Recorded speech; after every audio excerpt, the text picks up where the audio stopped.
Nepal is a country of highly diverse and rich geography, culture, and religions. With so much diversity in ethnicity, geography, and climate, it is no wonder that an eclectic range of cuisines have developed across the region. Welcome to the unique and wonderfully exotic cultural flavours of Nepal.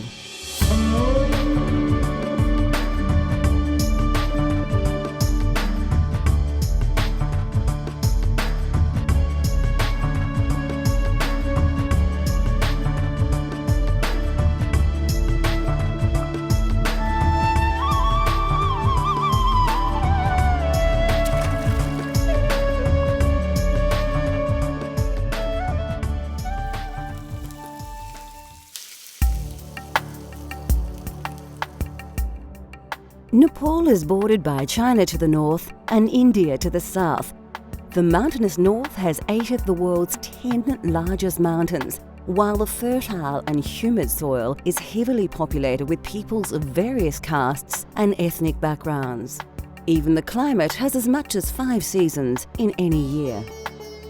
Something lot from China, there's Sichuan pepper and there's something like that, and something lot from India.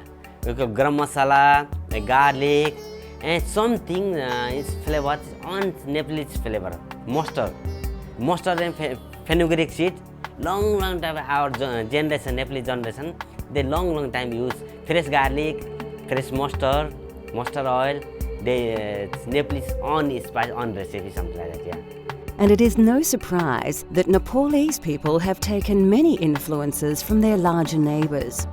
However, there are still many flavours that have always been unique to Nepal. Even fresh mustard also we grow on the farm. You don't have to buy much from market. And that's why it's all oil and spice, all flavor is very strong and tasty. Yeah, that's why I think Nepali food is very nice. Yeah.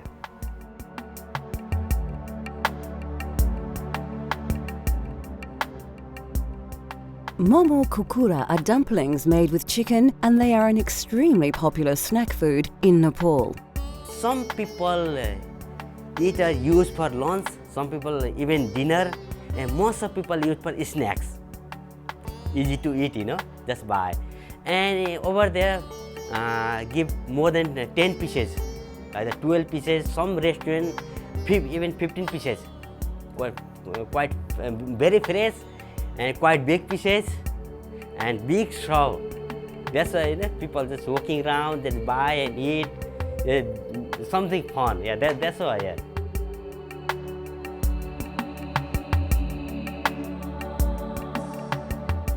There are 2 stages to this recipe. To make the filling, you need some freshly minced chicken, garlic, ginger, onions, and coriander.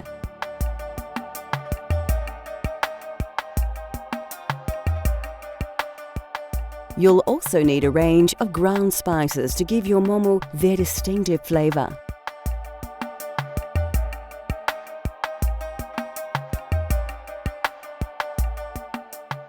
Finally, a few seasonings are added to make these Morris snacks even more mouth-watering. The dough for the momo wrappers is very easy to make and features just a few very common ingredients.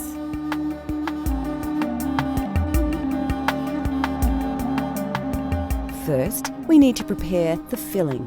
Take a large mixing bowl and place about 200 grams of minced chicken into it. Put the bowl to one side and then peel and dice a large red onion. Put the onion into the bowl with the chicken. Next, take a bunch of fresh spring onions, remove their stalks, and then finely slice them like so. Again, add these to the mixing bowl along with the other ingredients. A teaspoon of fresh chopped coriander will add distinctive flavour to the mix. In order to bind the filling together, liberally pour about 3 tablespoons of cooking oil over the mixture. Season with a generous dash of salt and a teaspoon of soy sauce. Add 1 tablespoon of curry powder, half a teaspoon of turmeric, and a full teaspoon of ground cumin seeds. Other key ingredients of the filling include garlic and ginger pastes. You'll need about half a tablespoon of each. Now, mix the ingredients together well. Then cover and refrigerate while you make the dumpling wrappers. For this part of the recipe, you'll need about 200 grams of plain flour in another large mixing bowl. Slowly mix in a cup of water with your hands. Continue to knead the mixture until it begins to combine together to form a nice dough. You may need to do this for about 10 minutes before your dough is ready. Liberally sprinkle some flour onto your worktop and roll out the dough to a thickness of a few millimeters. Then, carefully pick up the dough and turn it over before rolling it again, this time until it's only 1 to 2 millimeters thick. Flour the top of the flattened dough and flip it over again. Now take an egg ring and cut out as many circles as you can. Remember to re-roll any excess dough and cut more circles. Now is the time to fill our beautiful momo dumplings. First, cover a plate with a little oil. This will prevent the dumplings from sticking. To fill, hold a wrapper in one hand and place a tablespoon of filling mixture onto it. With the other hand, bring all the edges to the center, making little pleats as you go. Pinch and twist the pleats to ensure the absolute closure of the stuffed dumpling. Place your dumplings onto the oil plate until you are ready to cook them. Fill a steamer with water and place it on your stove. Then oil the steamer rack well. This is important as it will prevent the dumplings from sticking. Place the dumplings into the steamer and allow a little space for them to expand during cooking. When your water is boiling, place the lid on the steamer rack and then place the dumplings over the boiling water for about 8 to 10 minutes. Serve your momos immediately on a plate with a generous serve of golbeda ko achar, which we will make shortly. They really are a mouth-watering and satisfying snack that's well worth the effort of making.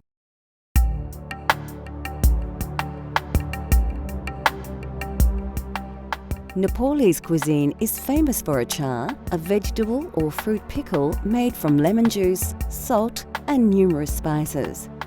Homemade pickles became popular across Nepal in the days before refrigeration, as the fermentation process preserved food very well.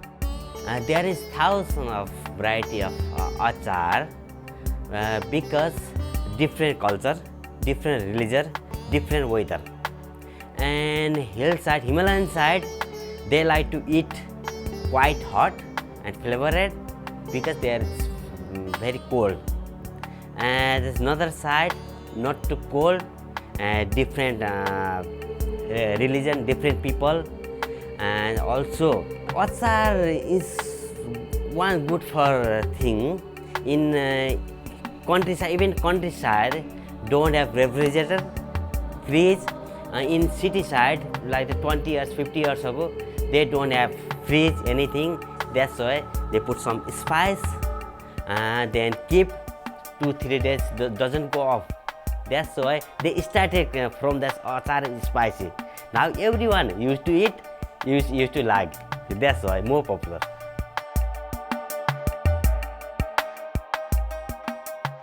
To make golbeda ko achar, you need some large ripe tomatoes, lots of garlic, and of course chili. You'll also need the juice of a lemon and a bunch of coriander. Spices such as chili powder and Nepalese timur will add an authentic flavour to your achar.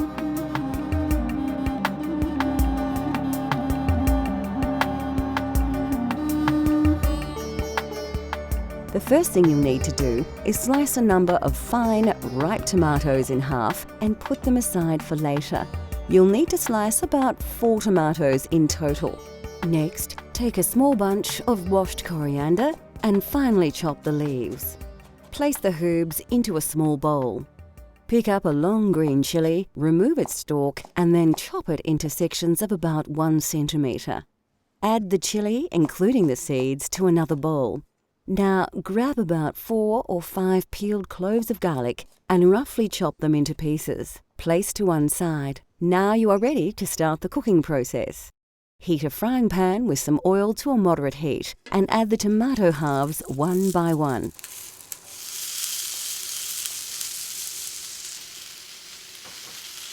Allow them to cook a little before adding the chopped garlic. Next, add the green chili to the pan and mix the ingredients together. Add a teaspoon of salt and a tablespoon of Szechuan pepper, and then place the entire contents of the pan into a blender.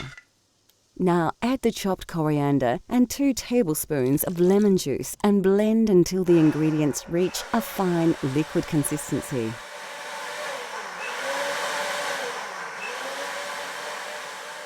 And that's it, a simple but very versatile tomato relish that is the taste of Nepal. It is best stored in an airtight container and served with any number of dishes as a tasty condiment. Coming up on Cultural Flavours, we discover the dish of the Nepali nation.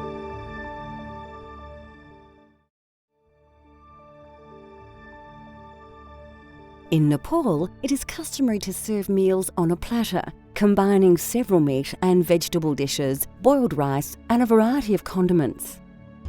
In countryside in Nepal, most people don't use spoon. They use by hand. They eat by hand. So that's why everything keep dal, bhat, tarkari, and rice in the middle. Also chutney. We call chutney, gulbida achar. Indian in Hindi call chutney. We call gulbida achar, and tomato pickle actually, and it's yogurt, something like that. And everything on the plate. Then that's why look nice. Don't need to different curry bowl. A wonderful and extremely popular example of this is dal bhat masu, which literally means dal, rice and meat with gravy. As in India, lentils are an important staple of Nepalese cuisine, and they are commonly used across every region of Nepal. By far, the most popular dish is dal, a spicy soup made from black urad dal, tomatoes, garlic and a variety of ground and dried spices. Bhat, or rice, usually plays a central role in these platters, and it will always be surrounded by a number of other dishes that are served in small separate bowls. Basmati rice is common to the region and noted for its delicate fragrance and flavour. Our dal bhat masu features kukura ko masu, a simple chicken curry prepared with tomato, garlic and ginger. A common alternative to masu is takari, a curry made simply with vegetables. An important ingredient in this, and nearly all Nepalese curries, is a dried herb called jimbu. Used extensively across Nepal for its unique taste, which is similar to onions or chives, it is also said to have exceptional medicinal properties. We'll show you how to prepare this delicious curry later in the show. Vegetable dishes are extremely popular and vary across the country. A delicious dish we shall prepare later is saag, a simple stir-fry featuring mustard leaves, chili and several Nepalese spices. Of course, the most quintessential Nepalese side dish of all would have to be achar. Made from numerous fresh ingredients, the variety of achars is staggering, and it is said that they number in the thousands. This is Golbeda ko achar, a spicy tomato relish that is added to platters and, of course, used as a dipping sauce for Nepalese dumplings. A small serving of plain yogurt puts the finishing touches to this traditional Nepalese meal. Dal bhat tarkari is that's one kind of fixed menu. We call dal bhat tarkari. In Indian call thali. Thali. That's fixed menu, fixed price. But some people eat less, some people eat more. Don't have to pay again, The fixed price can have more dal, more bhat, more tarkari. Yeah, even masu as well, dal bhat masu. Not limited thing. That's why many different tastes, same price, So that's why people people like to eat that one. Many tourists also eat there. I can see there. Everyone asking, okay, I like to try dal bhat tarkari today. I like to try dal bhat tarkari tonight. Yeah, that's why I think. Yeah.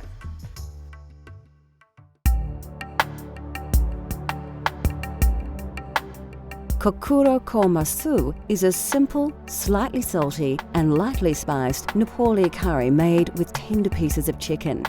The subtle flavours of this dish are very reminiscent of the foothills of the Himalaya. Well, kukrako masu is kukra is chicken, masu is meat.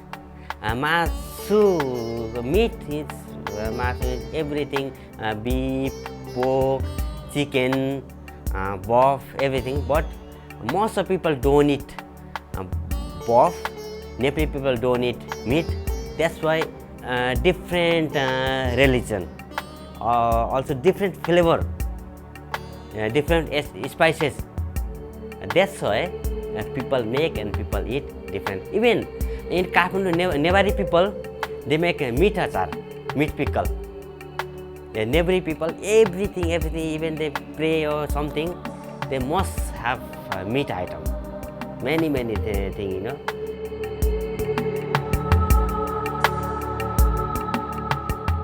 To try this delicious curry at home, you need a few common ingredients as well as a range of dried spices. We're using about 200 grams of chicken breast, which we've already diced into bite-sized pieces.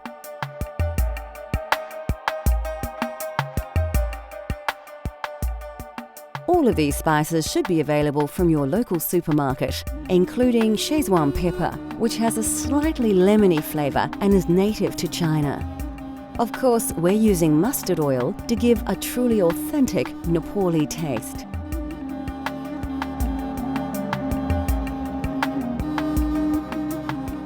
Before starting the cooking process, you need to chop a large red onion and dice a tomato. Like most curries, the secret is to start with a great paste. Pour about 4 dessert spoons of mustard oil into a large saucepan and heat to a moderate temperature. First, put about half a teaspoon of fenugreek seeds and half a teaspoon of cumin seed into the oiled pan. Quickly scoop 1 generous tablespoon of garlic and ginger paste and then add 1 red onion which has been finely chopped. Mix the ingredients well and cook until the onions brown.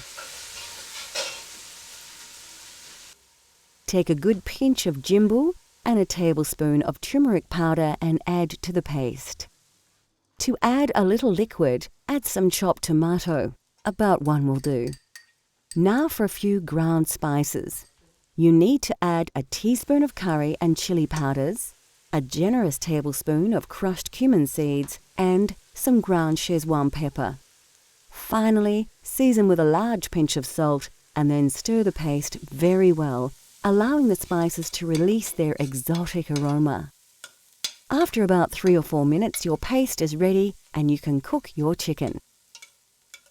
Pour in about 200 grams of diced chicken breast and stir really well. We want to make sure that the meat is thoroughly coated with the curry paste. Then cook for another 3 or 4 minutes. Now turn the heat down low and let the curry simmer for about 4 minutes. Give your curry a good stir and then add about 2 tablespoons of coriander. At this stage, your curry sauce will be quite dry, so it's a good idea to add about 1 cup of water. Stir until cooked through, put the lid on the pan and allow to simmer until you are ready to eat. Kokuro Komasu is a tasty curry that is simple to prepare. It comes straight from the foothills of the Himalaya to your very own table for you to enjoy at home. This dish is best eaten with basmati rice or roti.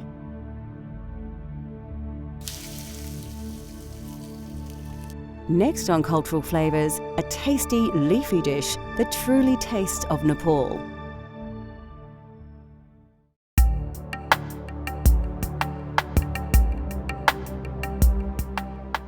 Commonly eaten across most of the Indian subcontinent, saag is a tasty curry dish made with either spinach, mustard leaves and various other greens. Mustard leaf is we call rai ko saag. That's mustard spinach. Because there's mustard leaf every house on garden. The people grow their one.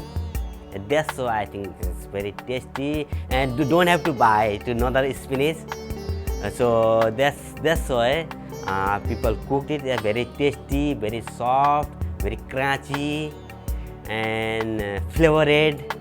They cooked quickly, and many people like it. And that's why Nepali people liked and cooked that saag.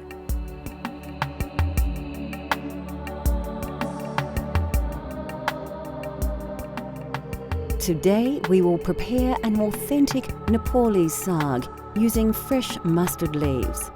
These can be found in most Asian supermarkets as can ghee, commonly known as clarified butter, and mustard oil, which has a hot, nutty flavour.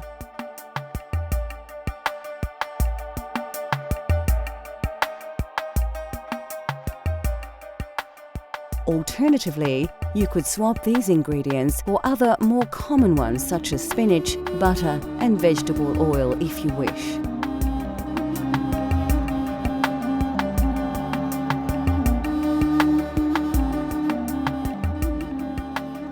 First, we need to prepare the ingredients. Grab a bunch of washed mustard leaves and roughly chop them, including the stalks and leaves as you chop. Heat some oil in a frying pan to a high heat.